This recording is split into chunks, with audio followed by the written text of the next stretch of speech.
trying so hard. I'm trying so hard.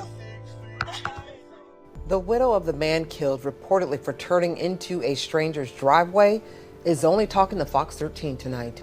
Good evening, everyone, and thank you so much for joining us. I'm Darcy Thomas. If it weren't for them, I think I'd be dead too. But they saved my life. But you'd never met him before. I never seen Applewhite a day in my life.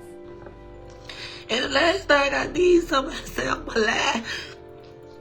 What I got to lie for? God don't bless me for lying. Okay, so listen. Because you just heard it with your own ears.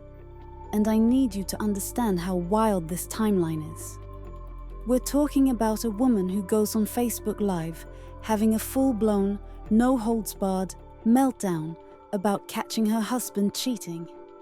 And I'm not talking about a cute little I'm disappointed rant. No. This woman was spiraling, talking about what she's gonna do when she catches him, how she's about to be for the streets, the whole 9 yards. The internet saw it, screenshotted it, saved it. You know how it goes. And then, just days later, her husband ends up shot dead. Now, you'd think it would be some dramatic confrontation, right? Some lover's quarrel gone wrong? A revenge plot? Nope. According to his wife Shalia, here's what happened. They're driving through Memphis at 5 a.m. They see police lights ahead, and their car is giving, "Please don't pull me over" energy with a busted headlight and expired tags. So Rodriguez does what any of us would do, pulls into what they think is just a random driveway to let the cops pass. Except this driveway belongs to Tommy Applewhite. He came outside with a whole firearm and shot Rodriguez in the stomach, right in front of his wife. But here's where the internet said, "Hold up, wait a minute, something ain't right." Because remember that Facebook meltdown from days earlier? Yeah, people didn't forget. They started putting 2 and 2 together and getting 5. The comments started rolling in. She knew him. This was a setup. That whole stranger story, Cap. She orchestrated this whole thing. Shalia went on the news swearing she'd never met Tommy Applewhite a day in her life. The police say they don't even know if these people knew each other. And Tommy told investigators he shot Rodriguez because, and I quote, "that's all he knew how to do." Now, before we dive into the chaos, let me introduce you to the people at the center of this mess. Rodriguez Poplar was your typical Memphis guy, born and raised in Tennessee, living his life, minding his business. And then there's his wife, Shalia Booker. Now, Shalia is what we call extremely online. And I don't mean she posts cute pictures of her kids and calls it a day. No, Shalia is a Facebook Live regular. She's comfortable sharing her feelings, her struggles, her entire business with the internet. Which, in 2026, not that unusual. We've all got that one friend who lives their whole life on social media. The couple had been together for a while, had kids together. Shalia's a mother of 5, ranging from ages 3 to 10. And like most couples, they had their issues. Ups and downs, good times and, well, we're about to get into the not so good times. So let's rewind to just days before Rodriguez's death. Because what happened on Shalia's Facebook Live is absolutely crucial to understanding why the internet refuses to believe her story. Picture this. Shalia gets on Facebook Live, and immediately you can tell this is not a "hey y'all, just checking in" kind of vibe. This woman is hurt. She's angry, and she's about to let the entire internet know exactly how she feels about her husband Rodriguez. Now, I'm gonna let you hear this in her own words. But fair warning, there's a lot of profanity. So we've bleeped it for you two, but you get the energy. After what you just did to my car, cuz. Hey, bro, you did this to my car. a fool. You is a cuz. I hate you.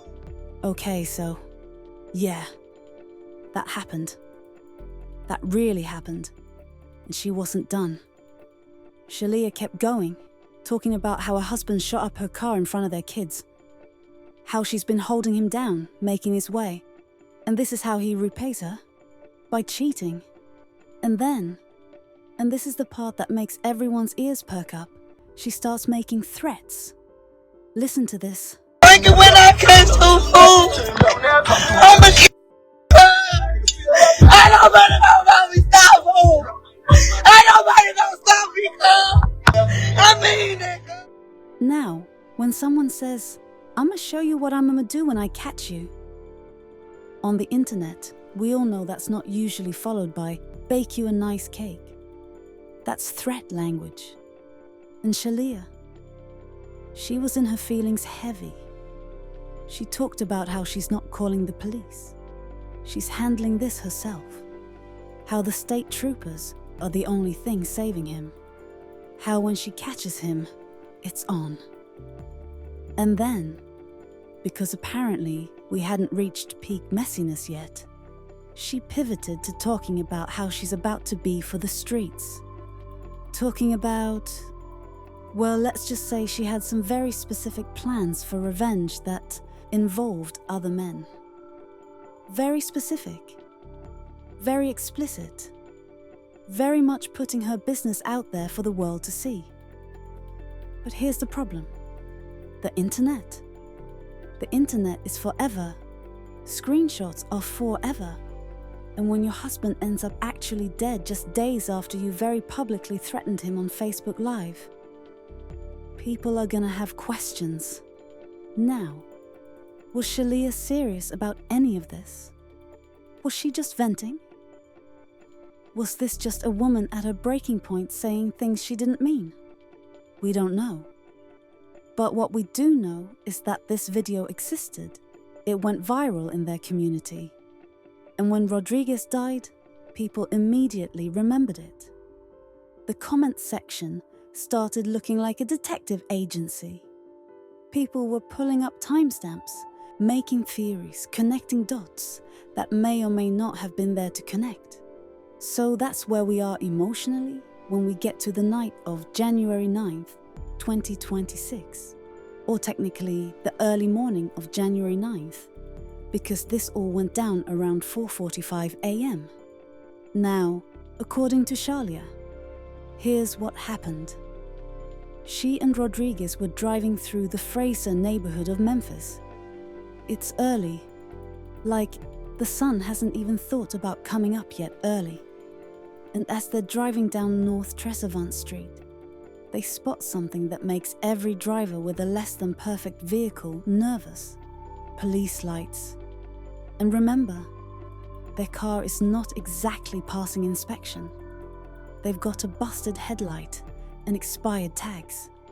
Not major crimes, not dangerous, but definitely the kind of thing that gets you pulled over. And at 5 a.m., do you really want to deal with a traffic stop? No, you don't. So Rodriguez makes a split-second decision. He sees a driveway and pulls in, thinking they'll just wait there for a minute, let the police pass, and then be on their way. A decision that probably seemed smart at the time. A decision that would end his life. Because that driveway?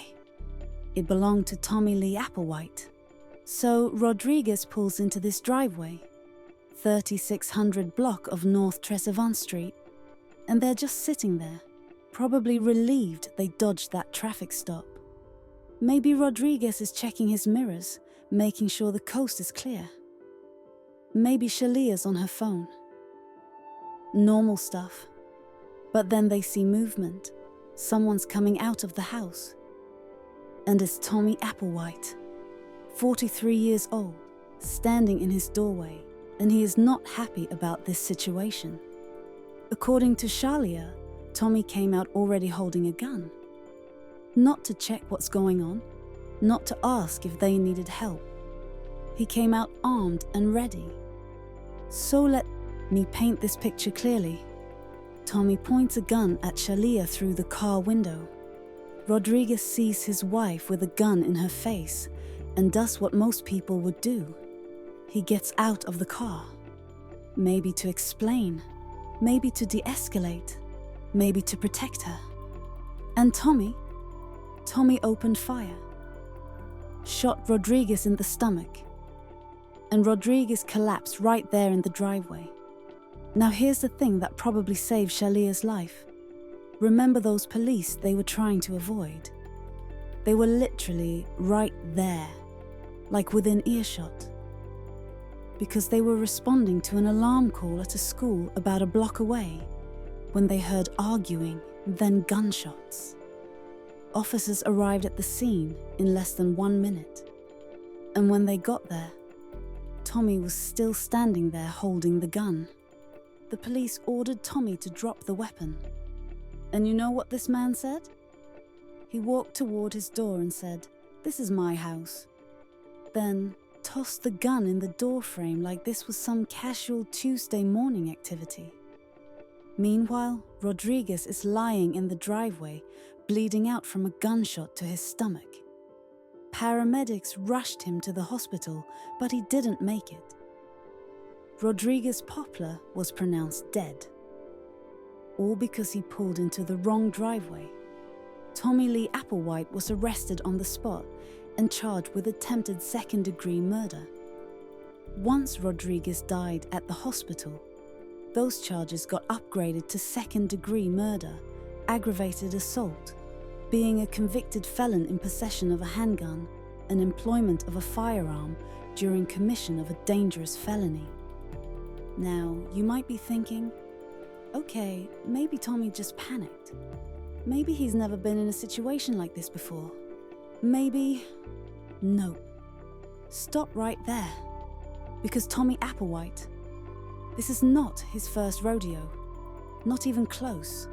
Court records show Tommy has a criminal history in Shelby County dating all the way back to 2001.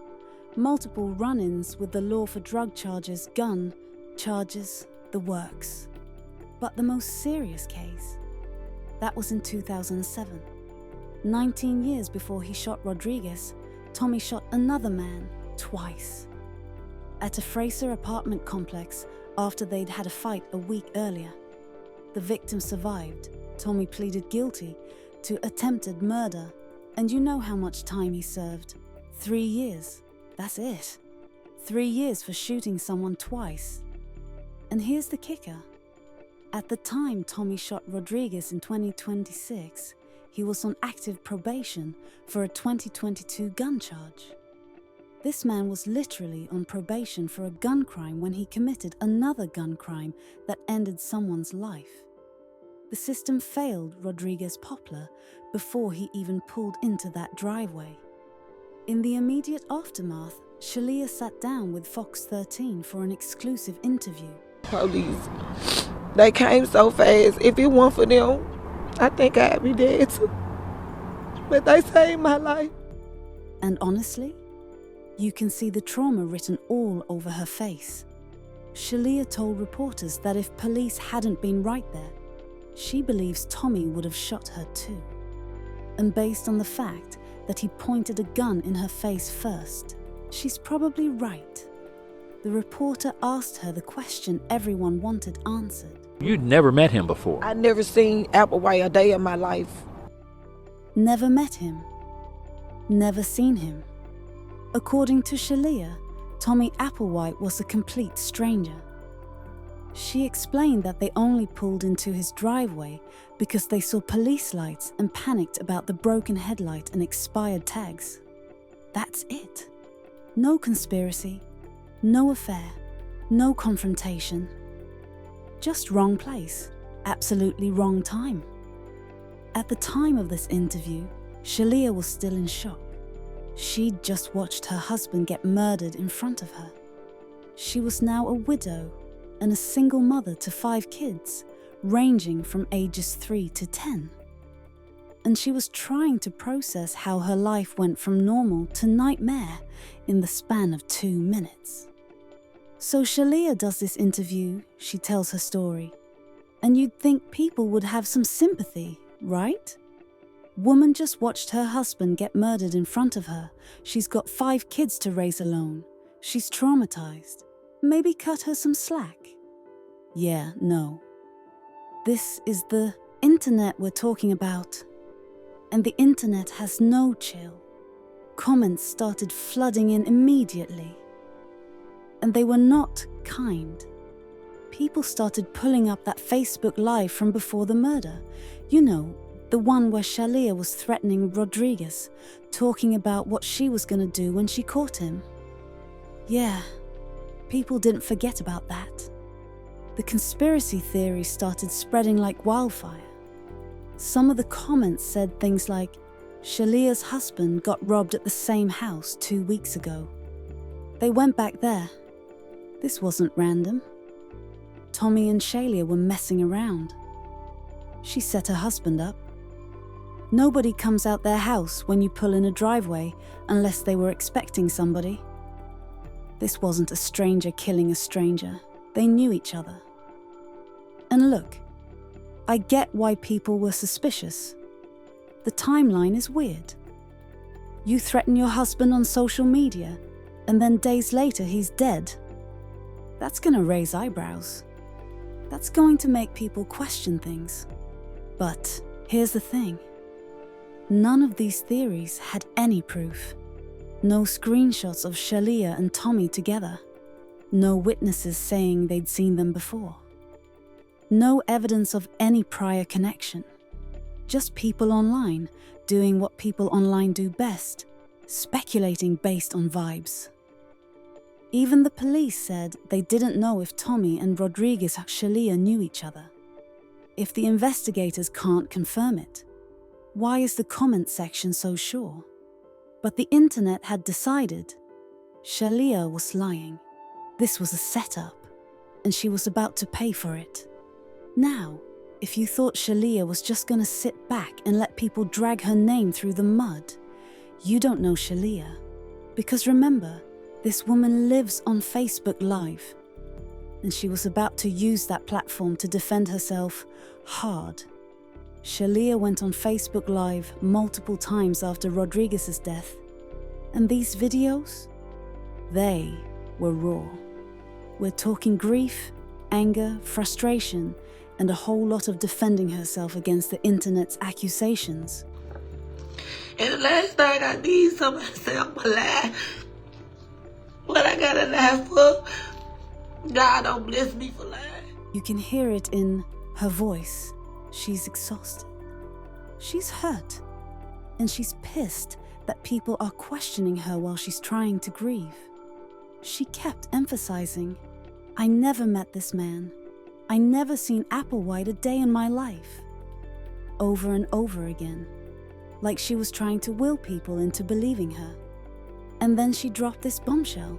Still got the same clothes that I helped my husband in. I still got the same clothes. I ain't been able to eat, sleep, nothing. Can you imagine? Days after watching your husband die. You're so traumatized you haven't even changed your clothes. And instead of getting support, you're getting accused of murder by strangers on the internet. That's dark. That's a special kind of hell. But if you thought the she set him up theories were the only drama Shalia had to deal with, buckle up. Because now we're getting into the funeral cost controversy. And this is where things got messy. Shalia started a GoFundMe to help cover Rodriguez's funeral and burial expenses. She explained that Rodriguez was a bigger guy. She used the term oversize, which meant everything had to be custom. Custom casket, custom everything. And that stuff is not cheap.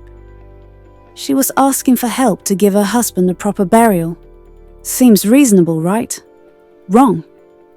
The internet had opinions. People started questioning the costs. $17,000 for a funeral? Girl, who? comments started rolling in about how you can bury someone for way less, how this seemed excessive, how maybe she was trying to profit off her husband's death. And Shalia, she was not having it. Me's oversized, so it means it's gonna be a little additional for everything. She started breaking down the cost on Facebook Live. The casket alone was thousands because of the sizing, the cemetery plot, the viewing, the service, the clothes. Everything adds up. And honestly, she's not wrong. Funerals are expensive, especially when you need custom accommodations. The average funeral in America costs between $7,000 and $12,000, and that's for a standard service. When you need custom sizing, that number goes up. But the internet wasn't trying to hear it. People kept coming at her in the comments, and Shalia kept defending herself, which only made more people suspicious. It became this vicious cycle where the more she explained, the more people doubted her. Throughout all of this, the murder, the accusations, the funeral drama, Shalia continued going on Facebook Live. And these videos show a woman absolutely spiraling with grief. She talked about having to explain to her children why their father wasn't coming home. Her youngest son's birthday was coming up, and he wouldn't get to see his dad. She's making funeral arrangements while people are calling her a murderer in her comments. You saw my baby for. Why you do that for? And that line right there, shot for you, that's what gets me. Because Rodriguez did get out of that car trying to protect Shalia. Whether you believe her story or not, whether you think there's more to this or not, that part seems true. He saw the gun pointed at his wife and he made a choice. Shalia also addressed the elephant in the room, that Facebook Live from before. The murder where she was, threatening Rodriguez. Don't nobody was mad, they talk with emotions. Only Herbie, goddamn. I can't be Herbie. At the end of the day, this my husband. And you know what? She's got a point. How many of us have said things we didn't mean when we were hurt or angry? How many of us have vented to friends or online about wanting to kill our partner after a fight? But we didn't literally mean it. The difference is, most of our partners don't end up actually dead a week later. The police have said they don't know if these people knew each other. There's been no evidence presented that proves any prior relationship, but there's also been no definitive proof that they didn't know each other. We're stuck in this weird middle ground where the official story is random shooting over a driveway, but the internet's story is elaborate murder plot. And honestly, we may never know which one is true. So what do we take away from all of this? Rodriguez Poplar is dead, a father of multiple children, gone over what should have been a minor interaction. Whether you believe Shalia's version of events or not, that's a fact. A man lost his life. Tommy Applewhite is sitting in jail charged with murder. A man with a history of violence who was given chance after chance by the system, and who used those chances to keep making the same deadly choices. Shalia Booker is trying to raise 5 kids alone while dealing with accusations, grief, and trauma, all playing out on the internet for everyone to see. And the internet? The internet did what it always does, turned a tragedy into a true crime mystery, complete with theory, speculation, and zero empathy for anyone involved. Here's the thing about living your life online. Everything is permanent. That Facebook Live where Shalia threatened Rodriguez, it'll follow her forever. Every emotional outburst, every vulnerable moment, every word spoken in anger or pain, It's all there, forever for people to screenshot and analyze and use against you. So what do you think happened in that driveway? Was this really random? Or is there more to the story? Drop your thoughts in the comments. But remember, whatever you think you know, someone's real life is at stake. Someone's real grief. Someone's real kids growing up without a father. Stay safe out there, and we'll see you in the next one.